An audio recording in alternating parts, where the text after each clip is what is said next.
ආයුබෝවන් සියලු දෙනාම කවිස්කේල්කේ YouTube චැනල් එකට පිළිගන්නවා. 2025 වර්ෂයට අදාළ අපොස උසස් පෙළ විභාගය 2025 නොවැම්බර් මස 10 වන දින සිට 2025 දෙසැම්බර් මස 5 වනදා දක්වා පැවැත්වීමට සියලු කටයුතු සූදානම් කර ඇත. ඒ අනුව අපොස උසස් පෙළ විභාගය සඳහා පෙනී සිටීමට නියමිත පෞද්ගලික අයදුම්කරුවන්ගේ ඉල්ලුම් පත්‍ර සම්පූර්ණ කිරීමේ උපදෙස් මේ සමග ඉදිරිපත් කර ඇති අතර සියලුම ඉල්ලුම්පත් භාරගන්නා අවසාන දිනය 2025 7/21 දින වෙනවා. එම දිනය යළි කිසිසේත් දීර්ඝ නොකරන බවට තමයි විභාග දෙපාර්තමේන්තුව සඳහන් කරලා තිබුණේ. දැන් අපි බලමු කොහොමද අයදුම්පත් යොමු කරන්න කියලා. මුලින්ම මේ වෙබ්සයිට් එකට යන්න ඕනේ www.onlineexam.golk/eicindex.php කියන වෙබ් අඩවියට මුලින්ම ඔයාලා යන්න ඕනේ. මම මේ වෙබ්සයිට් එක ඩිස්ක්‍රිප්ෂන් එකේ දාලා තියෙනවා YouTube වීඩියෝ එකේ. ඔයාලා මේක ෆෝන් එකෙන් පුරවනවා නම් අනිවාර්යෙන් ඩෙස්ක්ටොප් සයිට් ඔන් කරගන්න ඕනේ. නැත්නම් මේක පොඩ්ඩක් පුරවන්න අමාරු වෙයි. ඔයාලා ඩෙස්ක්ටොප් එකක් භාවිතා කරනවා නම් මේක හරිම ලේසි. ෆෝන් එකෙන් පුරවන්නත් පුළුවන්. ඩෙස්ක්ටොප් සයිට් ඔන් කරගෙන ෆෝන් එකෙන් පුරවන්න. onlineexam.golk/eic සයිට් එකට තමයි ඔයාලා යන්න ඕනේ. ගිහින් ඉවරලා මුලින්ම ඔයාලගේ ID කාඩ් නම්බර එක මෙතන ටයිප් කරන්න තියෙන්නේ. රෙජිස්ටර් වෙලා නැත්නම් රෙජිස්ටර් වෙන්න වෙනවා. ඔයා රෙජිස්ටර් වෙලා තියෙනවා නම් ඔයාලගේ ID කාඩ් නම්බර එක මෙතන ටයිප් කරන්න. ඊට පස්සේ සබ්මිට් කරන්න තියෙන්නේ. සබ්මිට් බටන් එක ක්ලික් කරාට පස්සේ ඔයාලා දාපු ෆෝන් නම්බරයට OTP කෝඩ් එකක් සෙන්ඩ් වෙනවා. ඒ කෝඩ් එක මෙතන ටයිප් කරන්න.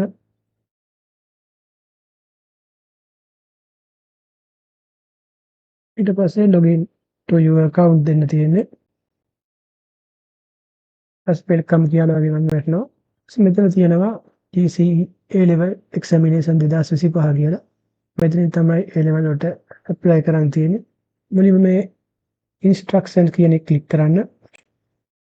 ඊට පස්සේ මෙතන ඔයාලා technical instruction එක download කරන්න පුළුවන් වීඩියෝ එකක් තියෙනවා. ඊට පස්සේ next කියන එක ක්ලික් කරන්න. ඊට පස්සේ මුලින්ම එනවා ඔයාලගේ personal information පුරවන එක. මෙතන ඔයාලගේ සම්පූර්ණ full name එක type කරන්න තියෙන්නේ. ඊළඟට ඔයාලගේ nick එක මෙතන පියවිලා තියෙනවා.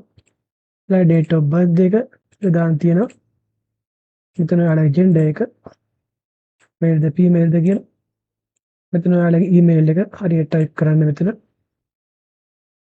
ඊට පස්සේ ඔයාලගේ telephone number එක ඒකට වැඩ කරන telephone number එකක් දාන්න. ඔයාලගේ private address එක ඊට පස්සේ දාන්න තියෙනවා. මෙතනට දාන්න ඕන ඔයාලගේ ලියුම්මන address එක. මේකට තමයි ඔයාලගේ admission එක send කරන්නේ. දැන් ඔයාලගේ postal town එක මම මාතර කියලා දානවා. මම දැන් මුලින් මේ ටික පුරව ගන්න හදන්නේ. ඔයාලට මුලින්ම පුරවන්නේ මෙතන මේ personal details ටික. මුලින්ම ඔයාලට තියෙනවා ඔයාලගේ personal details පුරවන්න. ඊට පස්සේ ඔයාලගේ title එක දාන්න තියෙනවා. මෙතන select කරන්න තියෙන්නේ Mr. Miss Rev Wen කියලා දාන්න තියෙනවා. ඔයාලට පිළිම කෙනෙක් නම් Miss කියලා දානවා. පියාණු කෙනෙක් නම් Miss කියලා දානවා. ඔයා පූජනීය කෙනෙක් නම් කවුද කෙනෙක් නම් Wen කියලා දානවා. ඒ වගේ පුරවන්න තියෙනවා. ඊට පස්සේ ඔයාලගේ full name එක ඉංග්‍රීසියෙන් දාන්න තියෙනවා. හරියටම full name එක type කරන්න. ඔයාලගේ ID එකේ තියෙන විදිහට full name එක හරියට type කරන්න. ඊට පස්සේ ඔයාලගේ nick number එක ඔටෝ මෙතන complete වෙලා තියෙනවා. ඔයාලගේ birthday එක හරියට දාන්න. gender එක select කරන්න. mail කියන්නේ පිරිමි, email කියන්නේ ගෑනු. ඊට පස්සේ ඔයාලගේ email address එක හරියට මෙතන type කරන්න. ඔයාලගේ mobile number එක මෙතන ඔටෝ fill වෙලා තියෙනවා.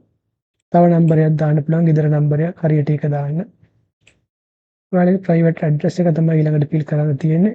හරියටම ලියුම් ලැබෙන address එකක් මේකට දාන්න ඕනේ. මේකට තමයි ඔයාලගේ admission එක ගෙදරට එන්නේ. ඊළඟට ඔයාලගේ postal town එක දාන්න තියෙනවා. මම මාත්‍ර කියලා දෙමු මගේ town එක. දැන් හරියට විස්තර ටික fill කරලා ඉවර වෙන next කියන එක click කරන්න තියෙන්නේ. හරි. next කියන එක click කරාට පස්සේ ඔයාලට එනවා exam request කියන එක. දැන් අපි ඒක fill කරන්නේ කොහොමද කියලා බලමු. ඔයාලගේ district එක හරියට select කරගන්න. දැන් මම මාතර කියලා select කරගත්තා. town එක මාතර කොහෙද කියලා select කරගන්න.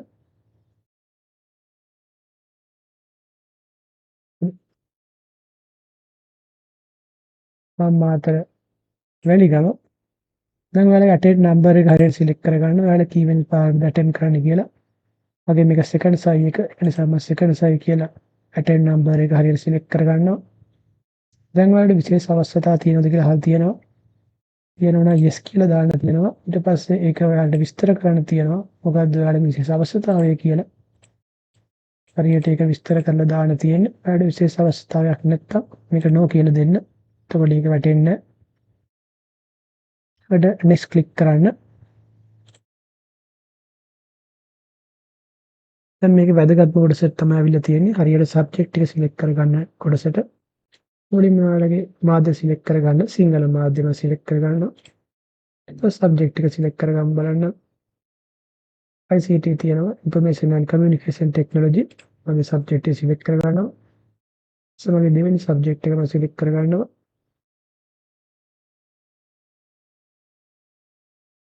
engineering technology. දෙවෙනි subject එක මම select කරගත්තා. ඊට පස්සේ මගේ තුන්වෙනි subject එක මම select කරගන්නවා. science for technology. හරි. කොහෙද subject එක select කරගත්තා. දැන් මේකට හරියට medium එක දා ගන්නවා. සිංහල medium. සිංහල medium. දැන් ඔයාලා common general test එකට ආයෙසරයක් apply කරනවා නම් yes කියලා දාන්න පුළුවන්. කලින් පාස් නම් ආයෙ ඕනේ. මම apply කරන්නේ නැහැ. මේ සැරේ ඒක no කියලා දානවා. general english වලටත් ආයෙ apply කරනවා නම් yes කියලා දානවා. නැත්නම් no කියලා දානවා. දැන් මේක හරියට මාස් select කරගන්න common general test එකේ මාධ්‍ය සිංහල apply කරන හරියට ඒක දාගන්න. බලන්න ඔයාලට ඊට පස්සේ subject එකේ stream එක හරියට select වෙලා තියෙනවද කියලා. මගේ select වෙලා තියෙනවා engineering technology කියලා. payment එකත් වැටලා තියෙනවා කියලාද කියලා රුපියල් 250 කියලා වැටලා තියෙනවා payment එක. දැන් ඔයාලට තියෙන හරියට විස්තර ටික හරිනම් submit කියන බටන් එක ක්ලික් කරන්න තියෙන්නේ. එතන submit කරාට පස්සේ ඔයාලට මේ වගේ window එකක් තමයි එන්නේ. ඔයාලගේ payment එක කරන්න තමයි තියෙන්නේ. ඔයාලට payment එක කරන්න පුළුවන් විදි දෙකක් තියෙනවා. තැපැල් කන්තෝරයෙන් පුළුවන් payment එක කරන්න. නැත්නම් ඔයාලට card එකක් පාවිච්චි කරලා payment එක කරන්න පුළුවන්. මුලින්ම බලන්න ඔයාලගේ personal details සහ තෝරගත්ත subject ටික හරියට වැටලා තියෙනවද කියලා. එහෙම වැටලා තියෙනවා නම් ඔයාලගේ ගාණ වැටලා තියෙවි ගෙවන්න ඕන ගාණ හරියට වැටලා තියෙනවා නම් ඔයාලා ඊළඟ පියවර වෙන payment එකට ගෙවන්න යන්න පුළුවන්. දැන් අපි බලමු කොහොමද pay by credit card කියන ක්‍රමයෙන් ගෙවන්නේ කොහොමද කියලා. මුලින්ම pay by credit card කියන එක ටච් කරලා ඒකට යන්න. දැන් අපි බලමු කොහොමද pay by credit card කියන method එකට ගෙවන්නේ කොහොමද කියලා. ඔයාලගේ card number එක ගහන්න තියෙනවා. expire month එක ඒක හරියට ගහලා ඔයාලගේ name එක ගහලා ඊට පස්සේ security code කියන්නේ අංක 3ක නම්බරයක් තියෙනවා card එක පිටිපස්සේ. ඒක ගහලා pay now click කරාට පස්සේ ඔයාලගේ card එකට දාපු phone number එකට OTP code එකක් ගිහිල්ලා ඇති. ඊට පස්සේ ඒක submit කරාට පස්සේ ඔයාලගේ payment එක හරියට සිද්ධ වෙවි. ඊළඟ method එක තමයි pay by post office කියන method එක. ඔයාලා තැපැල් කාර්යාලය මගින් ගේම් සිදු කරන්නේ නම් payment method යටි තියෙනවා pay by postal department සමගිය තෝරා ගන්න ඕනේ. ඊට පස්සේ ඔයාලට reference number එකක් ලැබෙනවා. ඒක තැපැල් කාර්යාලයට ලබා දී ඔබගේ විභාග ගාස්තු ගෙවන්න ඕනේ. කුයිතාන්සිය ඔබේ සුරක්ෂිතව තබා ගන්න ඕනේ.